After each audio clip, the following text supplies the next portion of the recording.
Amen. Que Dieu nous bénisse, que Dieu bénisse notre frère Olivier, que je connais bien. Le Seigneur a permis que nous fassions un bon bout de chemin ensemble et je crois que nous continuons. Amen. Euh, donc nous sommes, comme vous le savez, toujours dans la démarche pour nous préparer, n'est-ce pas, à échanger à comprendre de mieux en mieux le sujet de l'Antichrist et des systèmes antichrist. Amen. En première phase, nous avons essayé, n'est-ce pas, de comprendre certains points, certains aspects du langage prophétique. Et maintenant, nous essayons de voir l'origine de, de l'Antichrist et de son système, et puis le développement prévisible tel que annoncé, tel que prophétisé par les Saintes Écritures. Alors, cela a déjà été dit, mais j'aimerais vraiment pouvoir le rappeler. Le sujet de l'Antichrist, la compréhension du sujet de l'Antichrist et des systèmes antichrists est un élément de notre compréhension globale de la venue de Jésus. Qu'est-ce que je veux dire par là? Je veux dire que comprendre comment notre Seigneur Jésus-Christ vient, comment il établit son royaume, à quel moment, en quelle saison, en quelle phase de ce processus-là nous sommes, va inclure et inclut forcément la compréhension de l'antichrist et des systèmes antichrist. Il y a un certain nombre de passages que nous avons déjà lus, mais sur lesquels nous aurons l'occasion de revenir. Mais déjà, lorsque les disciples, après avoir montré le temple de Jérusalem, après avoir montré le temple et que Jésus leur a annoncé la destruction de ce temple, destruction qui s'est accomplie en l'an 70, lorsqu'ils ont posé la question de savoir quel sera le signe de ton avènement et de la fin de l'âge, Jésus leur a dit, pour commencer à répondre à leurs questions, il leur a dit, prenez garde.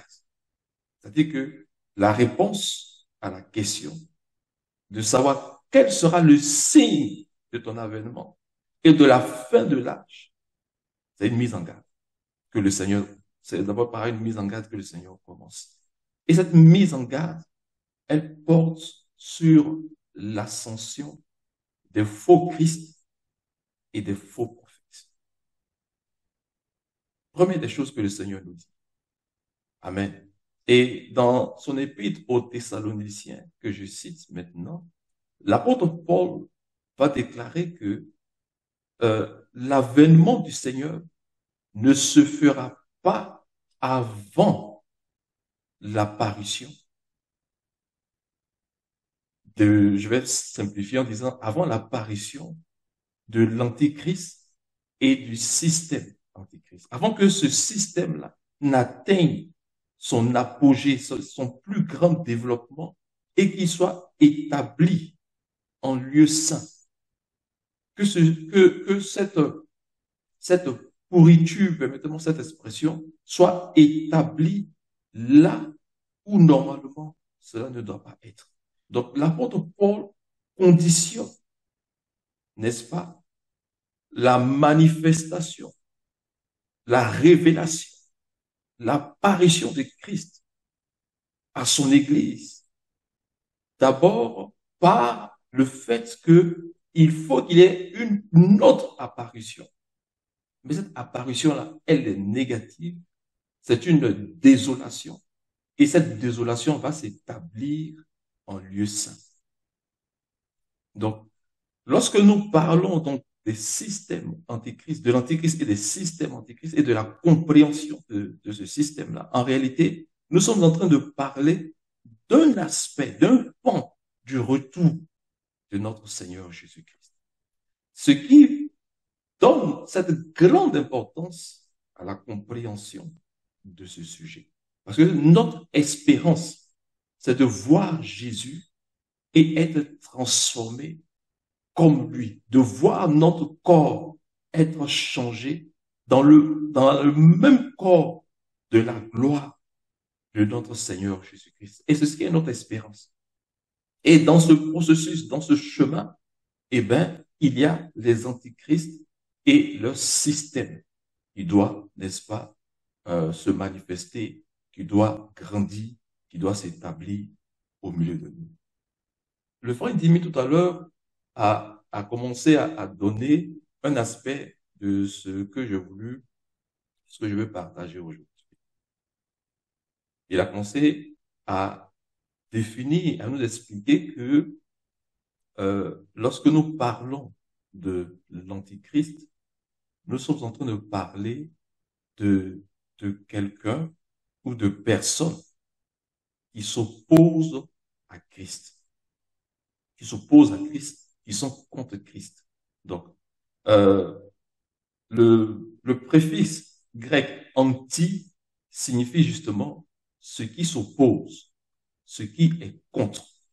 Donc, un antichrist, comme il a dit, c'est quelqu'un qui est donc contre Christ, qui s'oppose à Christ. Mais il y a deux éléments qui caractérisent cette opposition. Donc, il y a l'opposition qui va consister à ce que Christ n'apparaisse pas, à ce que Christ ne soit pas vu, à ce que l'œuvre de Christ ne se fasse pas. Et ensuite, cette opposition va se manifester par l'action de vouloir remplacer Christ. Donc, l'antichrist, c'est celui-là qui s'oppose à Christ et qui essaie de prendre sa place, qui essaie de se mettre en avant.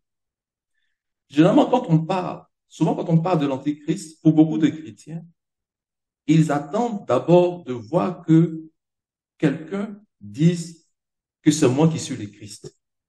Et c'est en ce moment qu'ils disent que, donc c'est un antichrist. Parce que nous savons que Jésus, quand il viendra, il ne viendra pas de cette façon-là. Donc, s'il lui dit que c'est un antichrist, donc en réalité, c'est un faux Christ, c'est un antichrist. S'il dit qu'il est Christ, alors ça veut dire que c'est un antichrist. Mais en réalité, c'est pas ainsi que nous devons comprendre. Lorsque la Bible parle d'un antichrist, c'est pas forcément quelqu'un qui va venir dire que je suis un antichrist. Amen. Je vais vraiment expliquer les choses vraiment de façon facile. Donc, un antichrist, qui est donc quelqu'un qui s'oppose à Christ, qui s'oppose à la manifestation du mystère de Dieu, qui est Christ, c'est donc c'est d'abord un esprit. On va voir ça tout à l'heure. C'est d'abord un esprit. Mais avant de regarder l'aspect de l'esprit, je crois le jeudi passé, notre frère Alain nous expliquait que quand on parle de Christ, il fallait pouvoir associer deux aspects. Il y a Jésus, qui est le Christ, qui est notre Messie. Et puis, il y a l'Église unie à Christ, qui forme également Christ. Donc, la tête, Jésus, et le corps, l'ensemble des croyants, l'Église. Amen. Donc, un antichrist, c'est donc quelqu'un qui s'oppose à la fois à l'œuvre de Jésus et qui travaille contre l'Église. Mais deuxième aspect de l'antichrist, c'est que l'antichrist n'est pas, je vais dire, un nouveau croyant ou n'est pas un croyant ordinaire. Un antichrist, c'est une étoile. C'est important de le garder à l'esprit. Un antichrist, c'est une étoile. C'est une étoile. C'est une étoile. Et c'est là où les enjeux deviennent très sérieux. Alors, pour pouvoir s'opposer à Christ, ça veut dire que l'antichrist, celui qui est donc au Christ, va développer un esprit de prophète. Il va développer un esprit de prophète. On va lire Hébreu, le premier texte qu'on va lire, Hébreu chapitre 1, un texte que nous connaissons bien. Hébreu chapitre 1.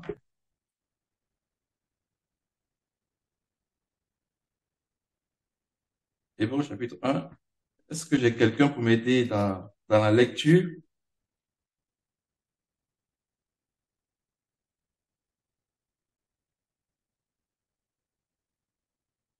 Amen. On lit Hébreu. quel verset? Oui, on va lire donc du verset 1 au verset 2. Je lis. Après avoir autrefois et à plusieurs reprises et de plusieurs manières parlé à nos pères les prophètes, Dieu, dans ces derniers temps, nous a parlé par le Fils, qu'il a établi héritier de toutes choses, par lequel il a aussi créé le monde. Amen. Donc, il dit, après avoir à plusieurs reprises parlé à nos pères par les prophètes, Dieu nous a parlé par le Fils. Donc, le Fils est également un prophète, mais il est plus qu'un prophète. Mais le Fils, c'est d'abord un prophète. Donc, l'Antichrist a l'esprit, parle et agit comme un prophète. Donc, un faux prophète est un antichrist. Un faux prophète est un faux Christ. C'est important d'avoir cela à l'esprit. Donc, on a cet aspect qui est donc lié au caractère de l'antichrist. L'antichrist, c'est également, n'est-ce pas, c'est d'abord et avant tout un esprit. C'est d'abord un état d'esprit. Et aujourd'hui, c'est sur cet état d'esprit que je veux particulièrement m'intéresser. On va lire 1 Jean chapitre 4 à partir du verset, on va lire le verset 1 et après on va lire le verset 3. 1 Jean chapitre 4. 1 Jean chapitre 4, verset 1. Mhm. Bien-aimés, n'ajoutez pas foi à tout esprit, mais éprouvez les esprits pour savoir s'ils sont de Dieu, car plusieurs faux prophètes sont venus dans le monde. Verset 3. Et tout esprit qui ne confesse pas Jésus n'est pas de Dieu. C'est celui de l'Antéchrist, dont vous avez appris la venue et qui maintenant est déjà dans le monde. Amen. Donc, Amen. Jean dit, ne mettez pas foi à tout esprit. D'accord? Il dit, ne mettez pas foi à tout esprit. Parce que plusieurs faux prophètes sont venus dans le monde. Et plus en bas, il dit que celui qui ne reconnaît pas le Christ, c'est l'esprit de l'Antichrist. Donc, au départ, il dit plusieurs faux prophètes sont venus dans le monde. Et plus en bas, au verset 3, il parle de l'esprit de l'Antichrist.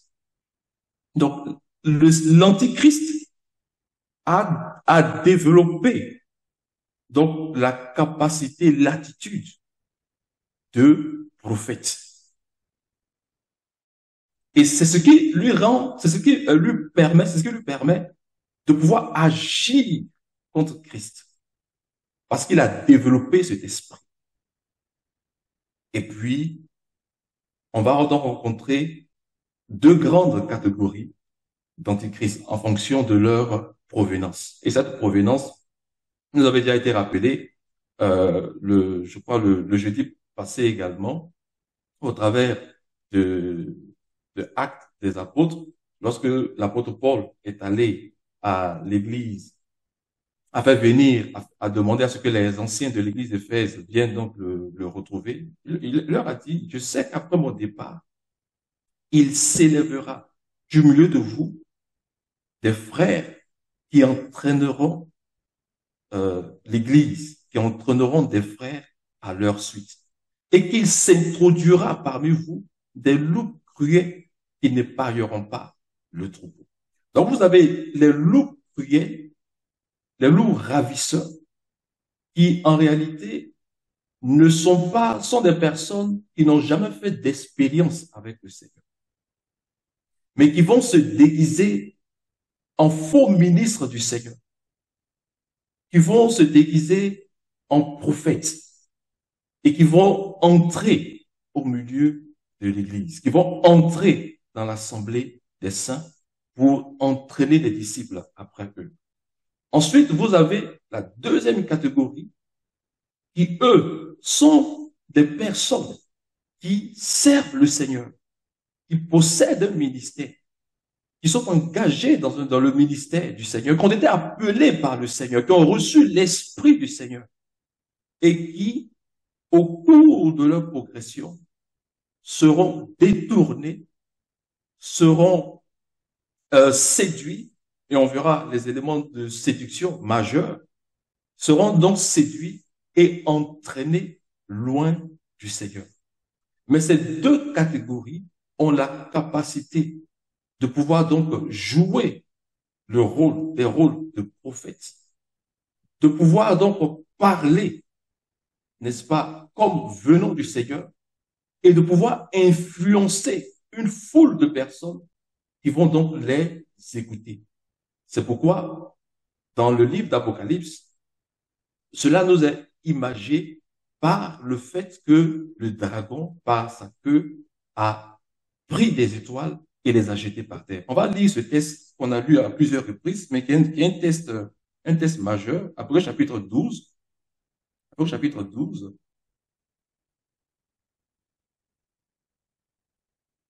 Apocalypse chapitre 12.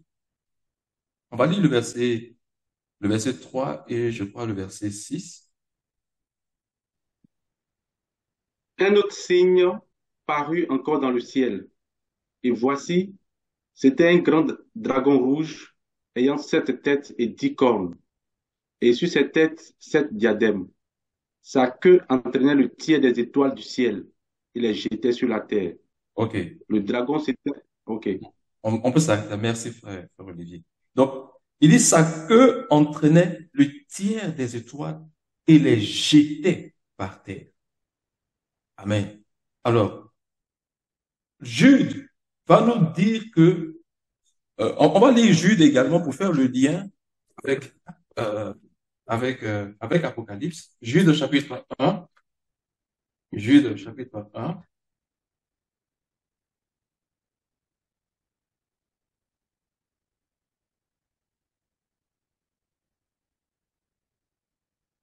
On va lire le verset 12 ou le verset 13, mais c'est le verset 13 qui nous intéresse. Jude chapitre 1, verset 12 au verset 13.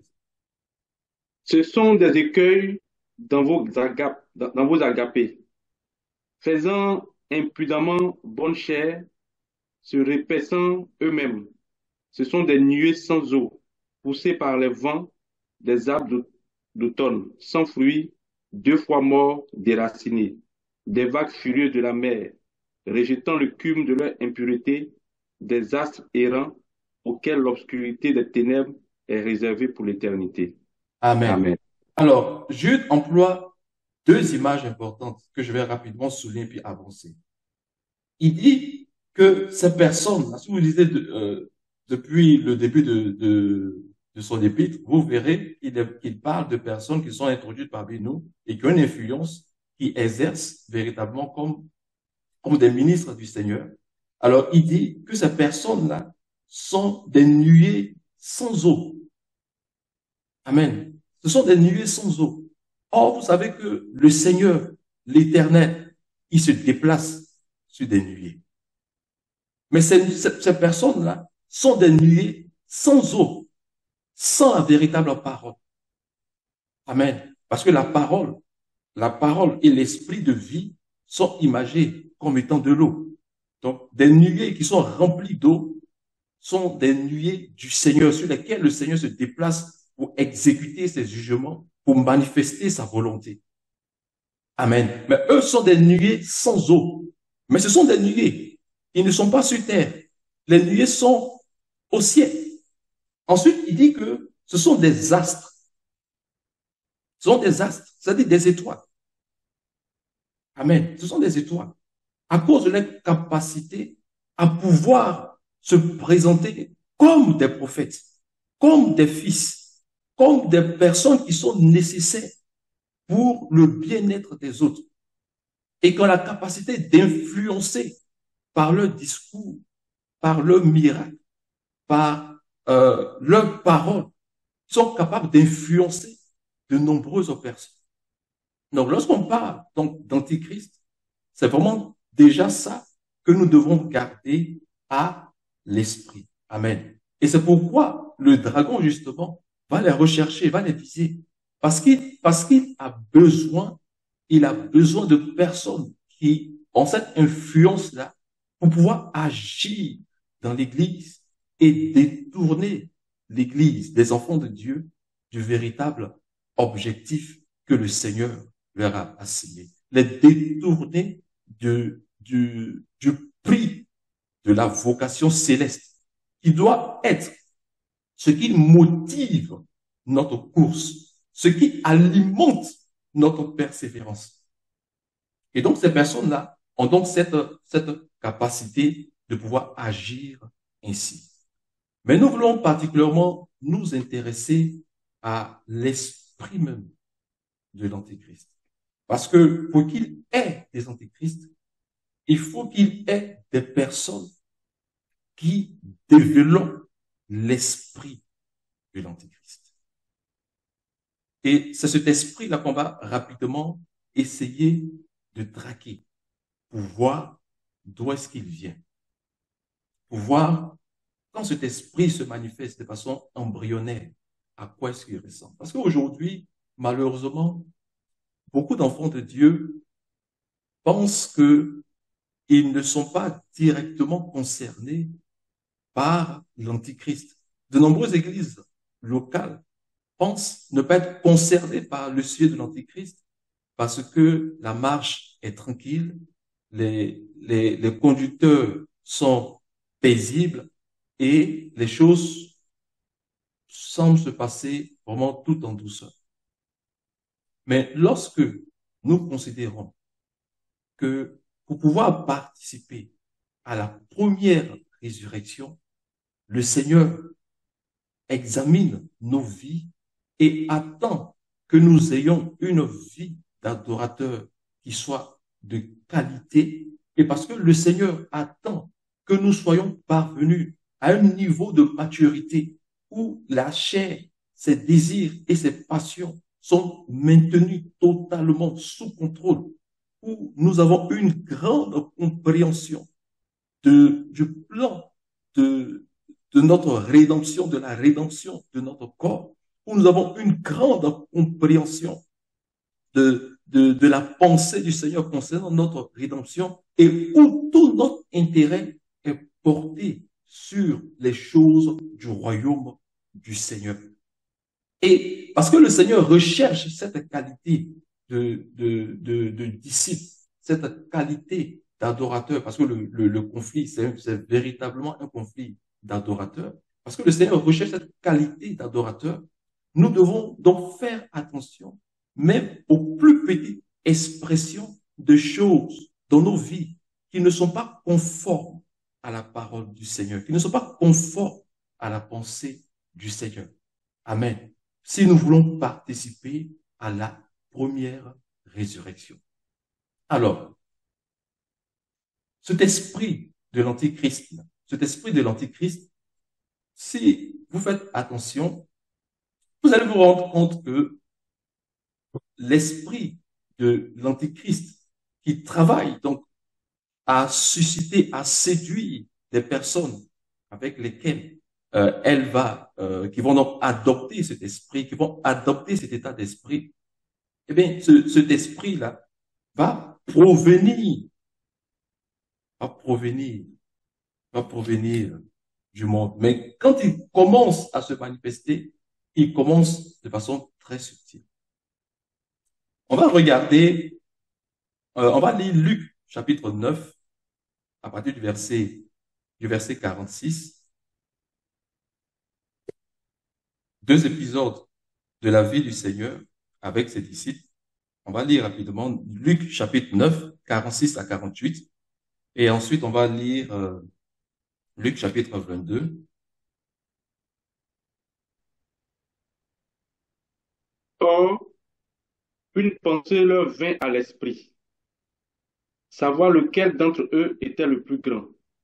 Ça, c'est Luc chapitre 9, verset 46. Mhm. Verset 47. Jésus, voyant la pensée de leur cœur, prit un petit enfant, le plaça près de lui et leur dit, quiconque reçoit en mon nom ce petit enfant me reçoit moi-même. Et quiconque me reçoit, reçoit celui qui m'a envoyé. Car celui qui est le plus petit parmi vous tous, c'est celui-là qui est grand. Amen. Amen. Luc chapitre 22. Luc chapitre 22, verset 24 à 27. Il s'élèvera, il s'éleva aussi parmi les apôtres une contestation. Lequel d'entre eux devait être estimé le plus grand? Jésus leur dit, les rois des nations les maîtrisent, et ceux qui les dominent sont appelés bienfaiteurs. Qu'il n'en soit pas de même pour vous, mais que le plus grand parmi vous soit comme le plus petit, et celui qui gouverne comme celui qui sert. Amen. Amen. Alors, le Seigneur nous dit dans ce passage, alors, vous noterez que selon l'évangile de Luc, les apôtres ont été confrontés à deux reprises à une situation à laquelle le Seigneur a réagi. La pensée de savoir lequel parmi eux était le plus grand. À la première fois, le Seigneur leur a montré, a pris un petit, pour leur dire que dans son royaume, le principe de son royaume, ce n'est pas de chercher à s'élever soi-même, mais c'est plutôt d'adopter une forme de serviteur. Mais à la deuxième fois, lorsque cet esprit va revenir au milieu des disciples et que la même question va se manifester, et vous voyez que cet esprit-là est parti d'une question, un sujet d'intérêt, mais lequel parmi nous est plus grand? Et Jésus va nous révéler quelque chose de très important en lien avec cet esprit. Il dit que ceux qu'on appelle dans le monde des bienfaiteurs, ce sont des dominateurs. Et ces dominateurs, c'est des dominateurs qui sont dans le monde. Ils viennent des nations. Donc, l'esprit de domination, c'est un esprit qui vient du monde. Mais cet esprit qui vient du monde, Jésus l'a constaté au milieu de ses disciples. Et il a attiré leur attention là-dessus. Est-ce qu'on me suit? Il a attiré leur attention là-dessus, sur cet esprit de domination, de vouloir dominer les autres. Parce que cet esprit va caractériser justement l'Antéchrist, va caractériser l'esprit de l'Antéchrist. Dans Apocalypse chapitre 17, que nous connaissons bien, on va lire rapidement 17, verset 3. Apocalypse chapitre 17, le verset 3.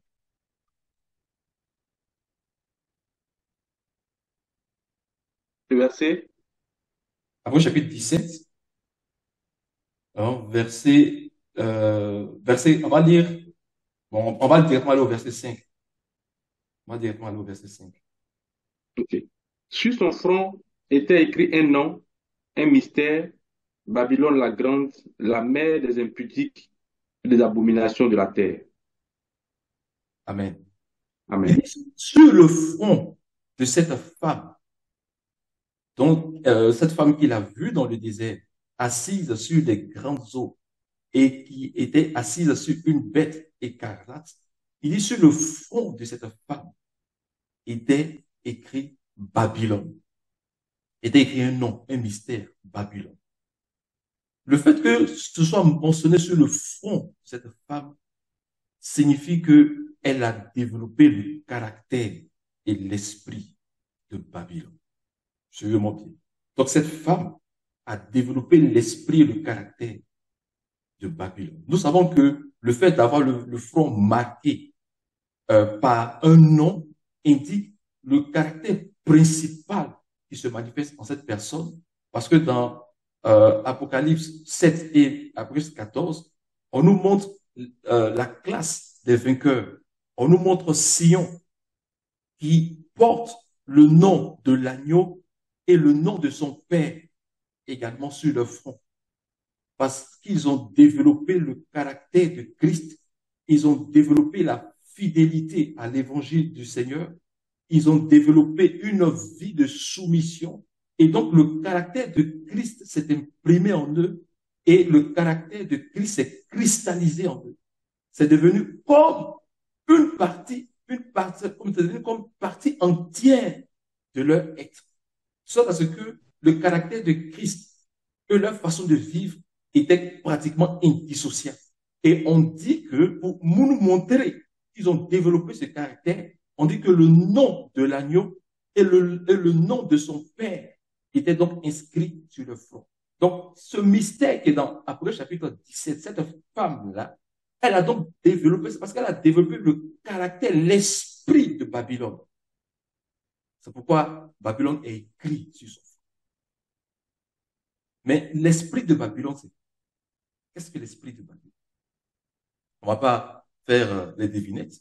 On va laisser les Écritures nous dire ce que c'est que l'esprit de Babylone. On va lire le psaume 136. Le psaume 136,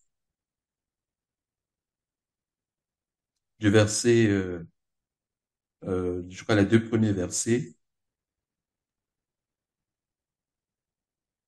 Louez l'Éternel, car il est bon, car sa miséricorde dure à toujours. Louez le Dieu des cieux, car sa miséricorde dure à toujours. C'est le psaume Psaume, 136? oui, 136, hein? Oui. Oui, je pense que c'est ce que j'ai lu. Ah, c'est pas la référence que je cherchais. Je cherchais plutôt la référence où le psalmiste dit que nous étions sur les bords, sur les rives de Babylone, et là, nos oppresseurs nous demandaient un chant.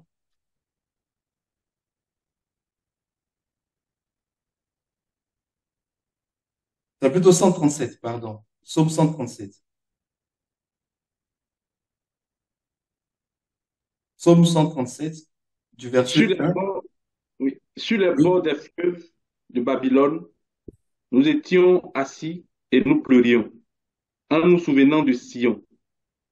Au sol de la contrée, nous avions suspendu nos harpes. Je continue. Amen, oui, continue. Là, Verset 3. nos vainqueurs nous demandaient des chants et nos oppresseurs de la joie. Chantez-nous quelques-uns des cantiques de Sion. Verset Amen. 4. On peut s'arrêter là. Alors, Amen. dans le texte, il dit, nous étions sur les bords du fleuve de Babylone, dans la désolation totale. Et là, nos oppresseurs, nos vainqueurs. Donc, l'oppression, la domination est liée à Babylone. On va lire également Ésaïe chapitre 14, du verset 3 au verset 6. Ésaïe chapitre 14, du verset 3 au verset 6.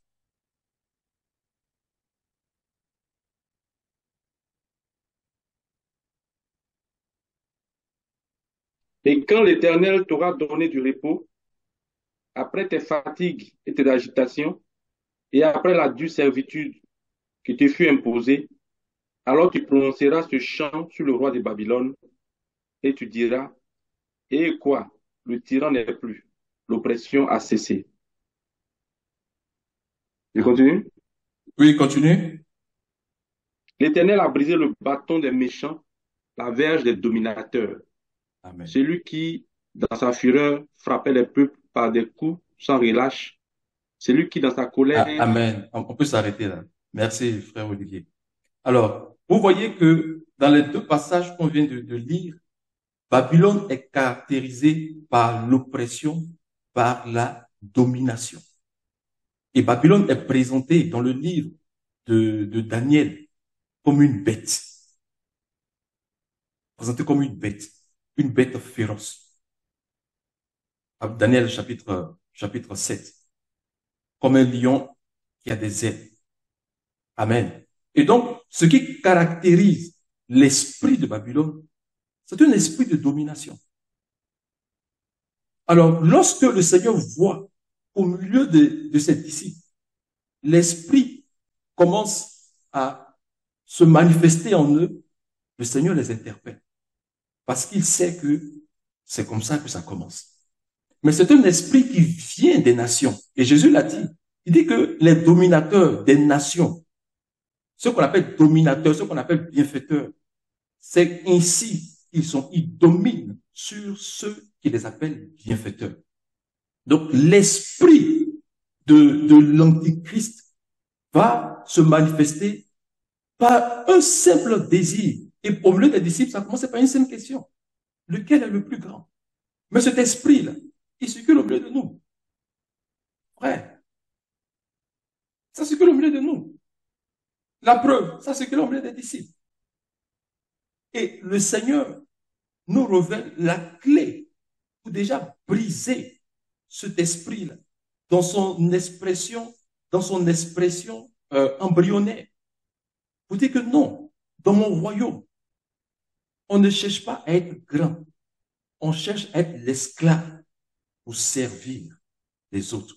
Parce que quand la question de la domination commence à naître dans notre cœur et qu'elle commence à guider certains de nos choix, de nos actions, de ce que nous faisons, nous sommes en train de développer cet esprit de domination, mais qui vient du monde, qui vient des nations, qui vient des bêtes des nations. Amen.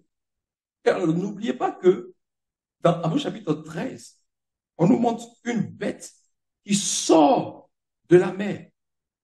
Que la plupart des gens, sur laquelle la plupart des gens se focalisent en disant que c'est l'Antichrist et c'est la menace contre l'Église. On a déjà expliqué que ce n'est pas la véritable menace. Pour nous, l'esprit de l'Antichrist, il développe l'esprit de prophète. Mais il y a un lien entre l'esprit de l'Antichrist et cette bête-là. Parce que cette bête-là véhicule l'esprit de domination. Et c'est cet esprit de domination-là que ceux qui sont devenus des antichrists et qui combattent contre le projet du Seigneur ont développé. Mais cet esprit de vouloir dominer, là, il circule au milieu de nos frères. Alors, nous devons prendre garde parce que c'est un facteur disqualifiant par rapport à la première résurrection.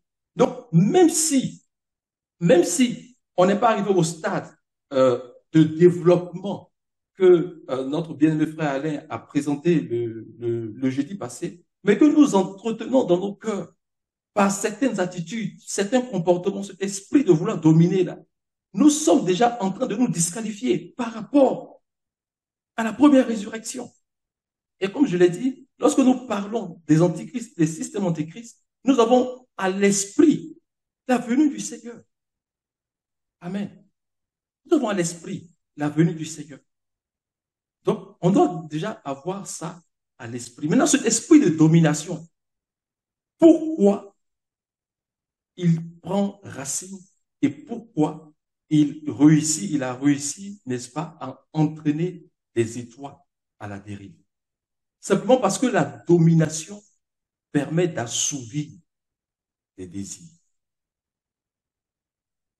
La domination permet d'assouvir des désirs. Je prends un exemple simple. Si je veux, par exemple, que mon frère Olivier me donne le 10e de son salaire chaque fin de mois, Si je suis humble, qu'est-ce que je vais faire? Je vais seulement prier. Je dis, ah Seigneur, maman, touche mon frère Olivier, il a qu'à me donner chaque fin de mois le 10e de son salaire. Oh. Je vais être humble. Je vais avoir une certaine attitude. Mais si je veux qu'il me donne le 10e de son salaire, même que cela dépende de mon bon vouloir, alors je vais chercher les voies et moyens de dominer sur mon frère Olivier. Je vais chercher des voies et moyens de l'influencer, d'avoir une influence sur. Je vais commencer à développer cet esprit de pouvoir me présenter à mon frère comme quelqu'un qui est hautement inspiré, comme une personne dont il a besoin pour être éclairé dans sa vie, qui est la seule personne capable de lui montrer ce qu'il convient de faire par rapport aux Écritures. Et parce que je sais que si je réussis à avoir cette emprise de domination sur lui, je pourrais assouvir mes désirs en l'obligeant à me donner chaque fin de mois le 10e de son salaire. Donc l'esprit de domination, c'est un esprit, qui donne la possibilité à ceux qui le développent de pouvoir assouvir leurs besoins.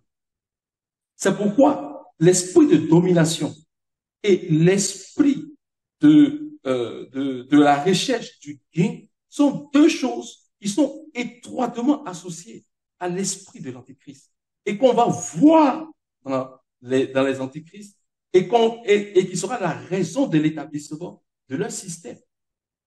Amen. Qui sera la raison de l'établissement de leur système. Et ces deux esprits-là sont imagés dans les lettres que le Seigneur adresse aux églises, donc après chapitre 2 et après chapitre 3, par l'esprit de Jézabel et par l'esprit de Balaam. L'esprit de Balaam, c'est un esprit qui est lié à la recherche de gain. À la recherche de gain. La Bible déclare que Balaam préféra le salaire de l'iniquité. Et c'est ce qui a motivé les prophéties les malédictions qu'il a prononcées sur Israël, malédictions que le Seigneur a changées. C'est le gain qui a motivé Balaam. Amen. C'est le gain qui a motivé Balaam. Ensuite, avec l'église de Thyatire, le Seigneur va dire que vous laissez l'esprit de Jézabel, qui est un esprit de domination. Et ça, on voit cela au travers de l'activité de Jézabel auprès d'Akab. C'est un esprit de domination. Elle dominait sur son mari et par la domination qu'elle exerçait sur son mari, elle exerçait une domination sur tout Israël.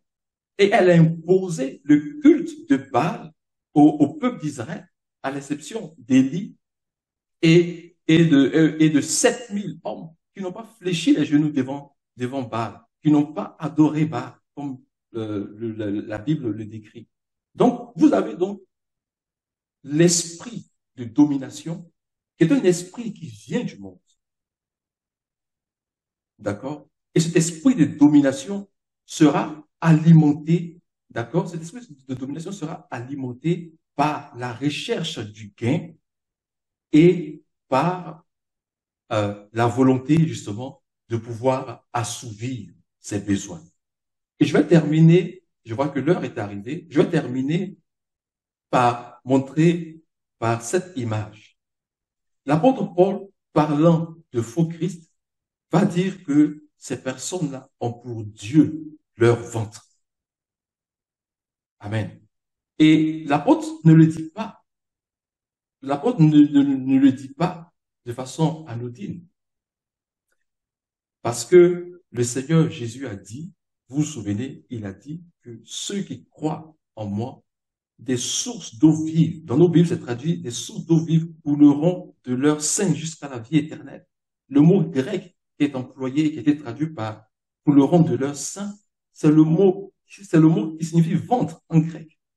C'est pourquoi les anglophones ont conservé la bonne traduction. Ils disent out of my belly, c'est-à-dire de mon ventre. Donc, de là où la source de vie sort, qui doit couler jusque dans la vie éternelle, pour les antichrists, c'est leur Dieu. C'est ce qui constitue leur réelle motivation. leur ventre. C'est une métaphore. Donc, bien-aimés dans le Seigneur, si nous comprenons donc que sur cet esprit, sur l'Antichrist et son système, est rattaché le mot Babylone, qui caractérise l'esprit de domination. Et que nous voyons que la domination peut commencer à un stade embryonnaire de différentes façons. Et puis qu'il peut même commencer au milieu de nous. Et parce que si nous ne prenons pas garde, cet esprit-là va se développer. Nous devons considérer attentivement ces avertissements du Seigneur. Si nous poursuivons comme objectif la première résurrection, nous devons faire attention à ces choses. Parce que cet esprit, il rôde et cherchant qui dévorer, cherche qui avoir, qui séduire pour entraîner avec lui dans sa chute. Grâce soit rendue au Seigneur qui nous parle en ces temps de la fin. Et vous savez, permettez que je puisse terminer par là. Vous savez, le conflit dans lequel nous sommes, c'est principalement un conflit de discours.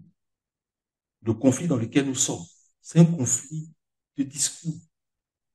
C'est pourquoi, dans Après chapitre 1, lorsque Jean voit le Seigneur Jésus-Christ, il voit une épée tranchante, une épée à double tranchant qui sort de sa bouche. Amen. Pendant qu'il passe au milieu des 7 chandeliers, l'épée à double tranchant sort de sa bouche. Et c'est cette épée-là qui permet à l'Église de se parfaire. C'est par cette épée-là qu'il a appelé 7 des églises à la repentance. C'est par cette épée-là qu'il a promis aux vainqueurs, n'est-ce pas, de pouvoir s'asseoir sur son trône. Amen. Donc, c'est un discours. Mais lorsque vous lisez dans Hébreux chapitre 13, on vous dit que la bête qui sort de la mer il lui fut donné une bouche qui profère des blasphèmes et elle va blasphémer contre Dieu, contre ceux qui habitent au ciel et contre le tabernacle de Dieu. Ensuite, la seconde bête qui monte, qui sort de la terre, la Bible dit qu'elle avait des cornes comme un agneau, mais elle parlait comme un dragon. Toujours associé à la bouche. Parce que c'est un conflit de discours.